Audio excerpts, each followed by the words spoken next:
Kurt. Thank you for everyone showing up today. It's really terrific to get to see some friendly faces. You know, our public schools have a real fight on their hands, and like most of you, I'm concerned about the direction our state's taking. You know, the settlers in Kansas got it. They built schools before they built prisons, and they hired teachers before they hired sheriffs. They got the connection between economic success for our state and our people and public education. They put it in all 4 versions of our state constitution. That's how much they believed in it. We've had compulsory education since 1874. But today's leadership over in Topeka has forgotten how a bright future depends on education. In fact, it seems like they've done everything they can to thwart our public schools. They've cut early childhood education, even though we know it's the key to graduation and later success. They've given an unconstitutional level of funding. They've attacked the very core of our education system when they're driving teachers and administrators out of the state left and right. And I'm concerned that if we don't turn things around right now, it will be a whole generation before we can fix this mess. And we cannot wait until Sam Brownback leaves office to fix it. Would you agree?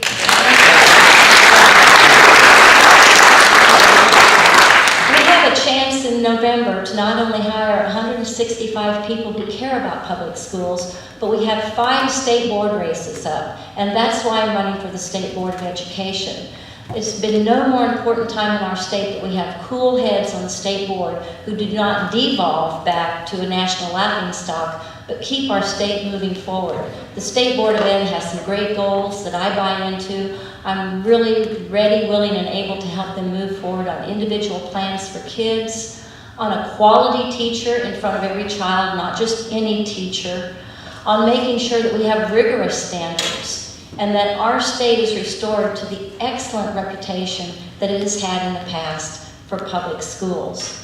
I'm running in the 4th district, and it's 4 Senate districts. It's huge. So if you don't see me knock on your door, don't think I don't love you. There's 100,000 doors, okay? I'm running in what would be Marcy Francisco Senate District and Anthony Hensley's Senate District. And so I'm thrilled to have so much of Douglas County in this district, because we're going to have a fight on our hands keeping this seat. I can tell you that my opponent loves public schools so much, she homeschooled all her kids their entire time. And if you go to her website, you're going to see some real coded words in there that talk about parental choice. And she was this year, and for a couple of years, the committee assistant for the House Education Committee. And her boss is the guy who put together a terrific new funding plan that funnels hundreds of millions of dollars off to private schools, raises your property taxes over $400 million, cuts services that rural schools really need. It's a horrible plan.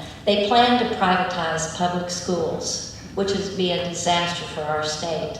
I'm sure they would love to have someone like my opponent on the state board fighting to privatize public schools and send hundreds of millions of dollars off to private schools. So help me win this race. I have a fundraiser at the home of Margie and Alan Swartz, and Kurt and Marilyn are co-hosting that, and Tess and Margie. I'm really thrilled to have these folks on my side. July 25th at the home of Margie and Alan Swartz. And if you can make it, it's 5:30 to 7. I have some cards with me. You don't even have to remember. You can home put this on your refrigerator. But unfortunately, the State Board of Ed is one of those races people don't pay attention to. And so every once in a while, we get kind of a crazy board. This is not the year to let that happen. I hope you pay attention to this race, that you help me win, and help me fight to save our public schools. Thank you so much.